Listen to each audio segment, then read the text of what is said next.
Pager धमाके पे ही चलते हैं पूरा, मतलब फिल्मों में भी इस तरह का एग्जीक्यूशन हमने नहीं देखा है। मतलब एक आदमी को मारने के लिए हो सकता है एक आध फिल्म में इस तरह से, बट ये ऑलमोस्ट एक हमने किंग्समैन करके एक फिल्म है, उसमें नहीं उस सिम से वो सबके माथे जो है फट जाते हैं।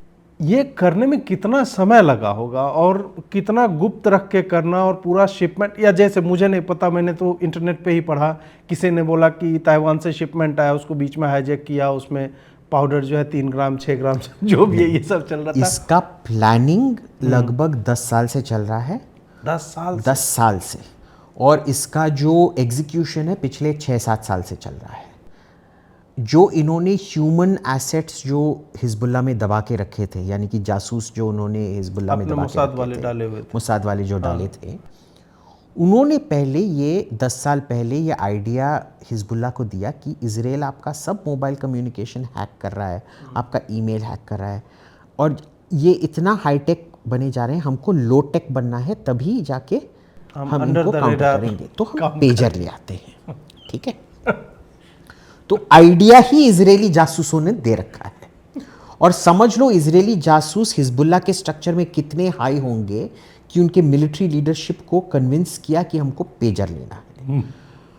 तो उसके 3 साल बाद निर्णय ले लिया गया कि हम पेजर पर ही जाएंगे।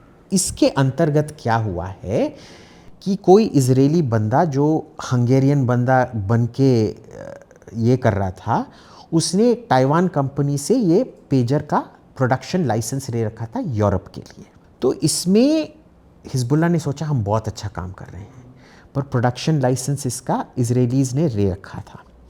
तो उन्होंने बल्गेरिया में प्रोडक्शन सेटअप किया, हंगरी में असेंबली सेटअप, क्योंकि वो शेल कंपनी के अंदर शेल कंपनी सब कुछ छिपाना पड़ता है। तो जो बैटरी सप्लाई हुए थे उसमें, उनमें ये PETN एक्सप्लोजिव डाला गया।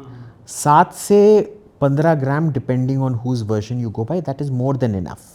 ठीक है, वो इसमें डाल के, पेजर क्या इतना साइज का होता है बस। तो इन्होंने फिर टेंडर फ्लोट किया, एक इजिप्शियन फ्रंट कंपनी से हिजबुल्लाह ने टेंडर फ्लोट किया था। तो इजराइल को पता था ये किसका टेंडर है, सब कुछ है, उन्होंने अंडर प्राइस करके, और देखिए उनका कितने अच्छे जासूस हैं, उनको पता था कि बाकी कंपनीज ने कितना का रेट दे रखा था, उनको भी अंडर प्राइस करके एक रेट दिया, कॉन्ट्रैक्ट इनको मिल गया। तो देख लीजिए उनके जासूस कितने हाईली प्लेस्ड हैं, लेकिन even swing contracts with in Hezbollah.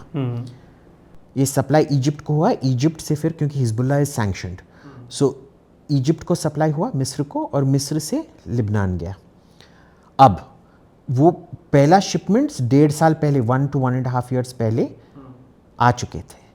Israeli उस पर बैठे थे कि भाई कब हम ये करेंगे। Now you know, unlike India, जो हम कारगिल कॉन्फ्लिक्ट में हमने वो ऑडियो रिकॉर्डिंग रिलीज किया था ना, वो पाकिस्तान के जनरल, 2 जनरल, एक बीजिंग में था, एक इसमें था, दे डोंट रिवील, उनको डिसिप्लिन मेंटेन बरकरार करना अच्छी तरह से आता है, they don't burn their sources of intelligence like we do.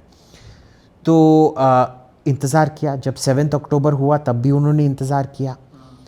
7 अक्टूबर के बाद, तब तक वो जो 6-7 साल ये पेजर प्रोग्राम में लगे थे, तब तक क्या ना, इनका ये ह्यूमन इंटेलिजेंस क्या है यार, इतना खतरनाक है। हम खुद अपने बंदे को डीप इनसाइड भेज रहे हैं, उसको फिर पकड़ा गया तो उसका टॉर्चर होगा, उसका आँख निकाला जाएगा, उसके उंगली काटे जाएंगे, ये सब, इसकी क्या ज़रूरत है, हम सब इलेक्ट्रॉनिक इंटेलिजेंस से ये करते हैं। बट इलेक्ट्रॉनिक इंटेलिजेंस की एक लिमिटेशन होती है कि, अब आप देख लीजिए, अगले 15-20 सेकंड के लिए मैं कुछ बकूंगा, जो अगर इस कमरे में अमेरिकन्स ने बग करके रखा है हमको, उनको वो सुनाई देगा, पर मैं कुछ और कर रहा हूं, आप देख लीजिए।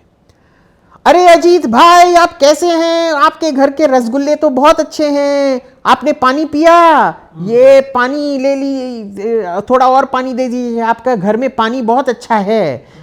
ठीक है, नाउ दैट बग, उसने देखा नहीं है कि मैंने आपको एक बॉम्ब दिया और बॉम्ब आपने कबूल किया।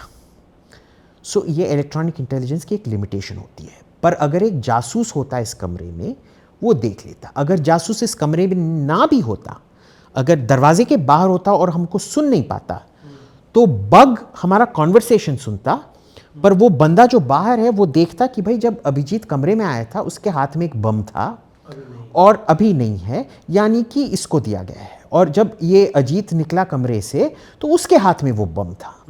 तो इन दोनों को मिला के आपको जो इंटेलिजेंस मिलता है, that is why human intelligence and electronic intelligence have to be combined. ये वो 6-7 साल से वो इतना इलेक्ट्रॉनिक इंटेलिजेंस में, अपने इलेक्ट्रॉनिक होशियारी से इतना मुग्ध थे, they didn't even bother on human intelligence. पर उसका एडवांटेज क्या था कि 7 अक्टूबर के बाद जब उनको अपनी गलती महसूस हुई मोसाद को, जब उन्होंने अपना ह्यूमन इंटेलिजेंस एसेट्स फिर से रिएक्टिवेट किया, वो इतने हिजबुल्ला में, they were already senior in Hezbollah, they went right up the Hezbollah chain of command. तो उनको पता था कि भाई कौन है, कहाँ है हिजबुल्ला में, कब मीटिंग होने वाला है, कहाँ मीटिंग होने वाला है, एंड ऑल ऑफ दैट। तो जब पूरा रिएक्टिवेट किया गया, इजराइल का प्लान था पहले हम हमास और गाज़ा को देखेंगे, जब इनकी हम मैया डैश डैश डैश करेंगे उसके बाद ही हम उत्तर में हिजबुल्ला को अटेंशन पे करेंगे। 1 साल हो गया है, ऑलमोस्ट 350 डेज। अब प्लान के सब चीज़ थे, हमारे जासूस बिल्कुल उनके टॉप पे हैं, पेजर सभी के पास है, ईरानियन एम्बेसडर के पास पेजर कैसे आया, पर ईरानियन एम्बेसडर के पास भी है। First they activated the pagers. Pagers में भी एक इंटेलिजेंस ट्रायम्फ था, क्योंकि 5000 पेजर थे लगभग, ऑफिशियली हमको बोला गया है 3500, बाकी 1500 हमको बताया नहीं गया है, but they would have also been quite devastating. और उनका क्या है कि they were tracking all the cameras in Lebanese hospitals.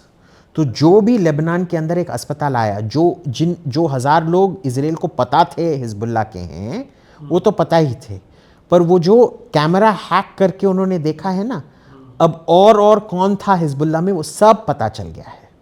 और उनका पूरा का पूरा जो मिडिल कमांड लेवल है और लोअर टॉप कमांड लेवल है, यानी कि अगर आप हिंदुस्तानी आर्मी में अगर देखेंगे, ब्रिगेडियर से लेके लेफ्टिनेंट तक सब के सब मारे गए हैं उसमें। या तो मारे गए हैं, या अंधा हो गया, या हाथ खो गया है, या पैर खो गया है, या सामान चला गया, वो जो खानदानी जो ज्वेल्स जवाहरात होते हैं वो चले गए हैं। नेक्स्ट डे जब इनके फ्यूनरल्स हो रहे थे, जो इनका लोकल सिक्योरिटी होता है, जो वॉकी टॉकी से बात करते हैं, उनके सब वॉकी टॉकी फोड़ दिए गए। तो first command structure, middle to middle top command निकाला गया, फिर उनका जो सिक्योरिटी था वो निकाला गया। ठीक है, तो अब इनका काउंटर इंटेलिजेंस जो है, यानी कि जासूसी के खिलाफ जो किया जाता है उसको काउंटर इंटेलिजेंस कहा जाता है। जासूस विरुद्ध जासूस विरोधी कार्रवाई, हाँ, जासूस विरोधी कार्रवाई है, हाँ। वो भी ये किया गया। तो अब जो हिजबुल्ला के अंदर जो मोसाद के जासूस थे, जो हाई लेवल पे थे, वो आराम से अपना फोन निकाल के इजराइल को बोल सकते थे, भाई इधर मीटिंग हो रहा है, उधर मीटिंग हो रहा है।